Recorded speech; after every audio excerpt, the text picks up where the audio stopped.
Sat in, folks. So we're going to talk salt today. Salty conversation. Now, every single one of you out there, if we take the spectrum of people who are on, whether that be Ignite, Hybrid, or VIP coaching, ranges from about 22, 23 years old to about 70 years old. So we've got a huge range of people training with us here, which I love you all. Amazing. Thank you for trusting us.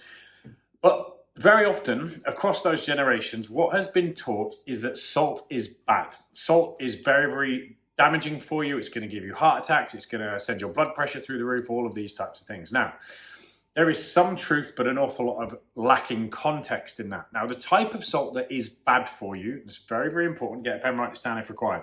The type of salt that is bad for you and you do not want to be taking a lot of is this refined table salt. The common stuff you see in restaurants or at home, you've got it in your cupboard, is completely white, completely fake, essentially, table salt. Why?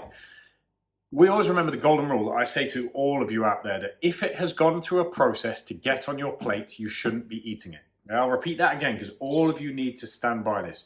If it has gone through any type of process to get on your plate, you really want to be limiting the amount of that food you take in. Now, refined table salt like this goes through a process, it gets bleached, okay, to get all of the impurities out. But during that process, what it also does is it removes all of the trace minerals. It removes everything that is good about salt. It takes it away from it. So you're salting your food with something that is essentially pure sodium chloride or pretty close to it, which, yes, in excessive quantities is not great for you, which is why the, don't salt your food too much thing comes in. Not only that, but in order to stop this from clumping together and going all moist and all damp and horrible, it's got binding agents, it's got drying agents, it's got preservatives, it's got all of these things that you should not be putting in your body.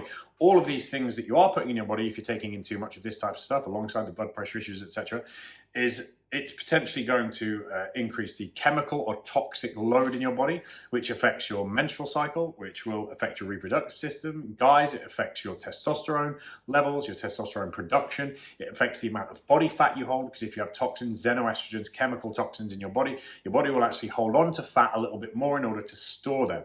Okay, so there's a million reasons why you shouldn't be taking in too much of this. Now, this is where it gets a little bit confusing, because your body absolutely loves salt, and more so when you're training. Because when you're sweating, when your muscles are contracting, when things are moving, your body is using these minerals in order to allow those processes to happen. And as you are using them, just like fuel in a car, the more you use it, the more it depletes and diminishes. Eventually your fuel tank becomes empty. So what should you be doing instead? Something like this. Ideally, Celtic table salt, right? Oh, sorry, Celtic table salt, Celtic sea salt. Celtic sea salt, or if you don't like the taste because it is quite strong, I love it, I like salty food, even Himalayan. Now, Himalayan's not the kind of pink Himalayan stuff here. It's not quite got as many trace minerals in it, so if you can get this, ideally, go for Celtic salt.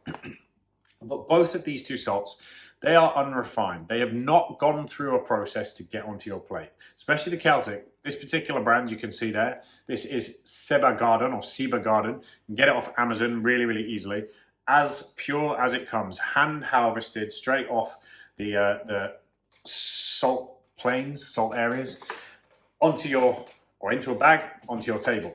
What this means is it is full of all of the minerals that we supplement with, things that I tell you to supplement with, magnesium, all of these types of things.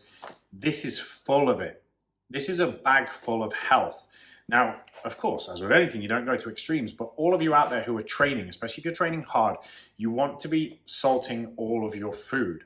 If you have known blood pressure issues, this is about 60% sodium chloride, which, again, high levels of sodium chloride, high intakes of sodium chloride is going to cause you problems potentially. But in the amount it is in this, if you're salting your food, because it's such a strong flavor, you're going to need way less of it than, say, table salt.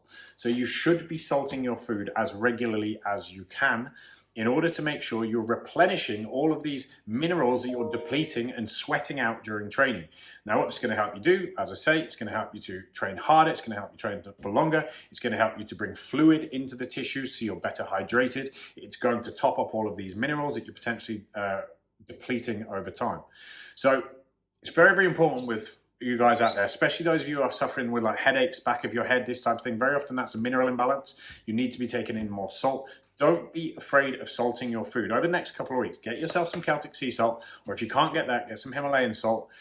Start salting all of your food. Don't be afraid of it. You can't use too much of it, because if I was trying to salt some of my dinner with this, I'd have to put fucking loads of it on. When I'm doing it with this, and you can kind of see, let me see if I can get the consistency out here.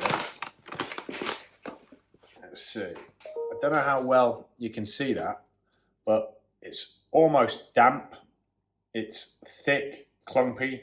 That's how you know it's good quality. It's come straight from nature into the bag onto your table. So try it for a couple of weeks. Those of you who have headaches, things like that, can be really, really good for you. But all of you out there, it's going to help you to train harder. Obviously, make sure you stay hydrated, because it's going to start pulling fluid into the tissues. You're going to get better pumps while you train, all of these things. So this table salt, yes, it is bad. Limit it.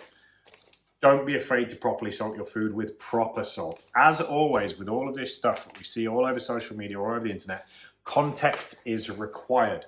Salt is not bad for you. In fact, it's absolutely required for most of you in your diet, especially if you train regularly, which you all do because you're with me. The difference being context.